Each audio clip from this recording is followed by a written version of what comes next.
से कोई डील नहीं बल्कि टाइम बाय करना चाहते थे। याद है हमने कहा था कि इस जंग से कुछ ही अरसा पहले रोमन और पर्शियन एम्पायर दोस्त ही नहीं बल्कि रिश्तेदार बन चुके थे और इन दोनों ने मुसलमानों के खिलाफ एक ही टाइम पर फौजें जमा करना शुरू कर दी। तो रोमन एम्पायर मुसलमानों से कोई डील नहीं बल्कि अपने दोस्त पर्शियन एम्पायर की फौज का इंतजार कर रही थी ताकि वो जल्दी रेडी हो और हम दोनों एक साथ ही मुसलमानों पर हमला करके इन्हें खत्म कर दें। तो ये डील सिर्फ एक बहाना था जिसका खालिद बिन वलीद को पहले ही अंदाजा हो चुका था। तो उन्होंने सीधा एक लेटर हजरत उमर रज़ियल्लाहु अन्हु की तरफ भेजा कि यहाँ पे ये सब कुछ चल रहा है। तो हजरत उमर रज़ियल्लाहु अन्हु ने पर्शियन एम्पायर में मुसलमानों की फौज की तरफ ऑर्डर्स भेजे कि किसी भी हाल में पर्शियन एम्पायर के साथ जंग मत करो बल्कि उनके साथ निगोशिएशन स्टार्ट करो कि हम आपसे और जंग नहीं करना चाहते और हम अपने इलाकों में वापस जा रहे हैं ताकि इससे पर्शियन एम्पायर की फौज स्लो हो जाए। And it worked. पर्शियन बादशाह ये सुनकर बहुत ही खुश हुआ और मुसलमानों से इन निगोशिएशंस में उनका बहुत टाइम वेस्ट होने लगा। तो इस तरह हजरत उमर रज़ियल्लाहु अन्हु ने जबरदस्त प्लानिंग से पर्शियन एम्पायर से जंग का खतरा थोड़ा डिले कर दिया। नाउ रोमन फौज यरमुक में अब भी पर्शियन फौज का इंतजार ही कर रही, लेकिन अचानक उन्होंने देखा कि मदीना से एक नई फौज ने आकर मुसलमानों की फौज को ज्वाइन कर लिया।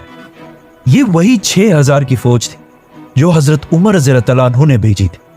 लेकिन इस फौज को ऑर्डर्स दिए गए कि तुम सारों ने एक साथ यरमुक के मैदान में दाखिल नहीं होना बल्कि हर दिन छोटे छोटे ग्रुप्स 500 या 1000 लोगों ने इस मैदान में दाखिल होना है। जिससे बहुत बड़ा फायदा ये हुआ कि हर दिन रोमन एम्पायर सुबह उठती है और देखती है कि सामने एक नई फौज आकर मुसलमानों के साथ मिल जाती।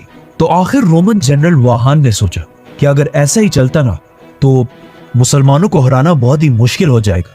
तो आखिर एक दिन फाइनली ऑलमोस्ट एक महीने के बाद रोमन एम्पायर की फौज अपने कैंप्स को छोड़कर आगे बढ़ने लगी और बिल्कुल मुसलमानों के सामने आकर खड़ी हो गई। ये देखकर मुसलमानों ने भी अपनी सफ़ें सीधी की और दोनों फौजें जंग के लिए तैयार हो गई। इस एनिमेशन को देखें, ये जंग उस जमाने में एग्जैक्टली इसी तरह लग रही होगी क्योंकि ये है मुसलमानों की 30,000 की फौज और इनके सामने ये खड़ी है रोमन एम्पायर की 2 लाख की फौज।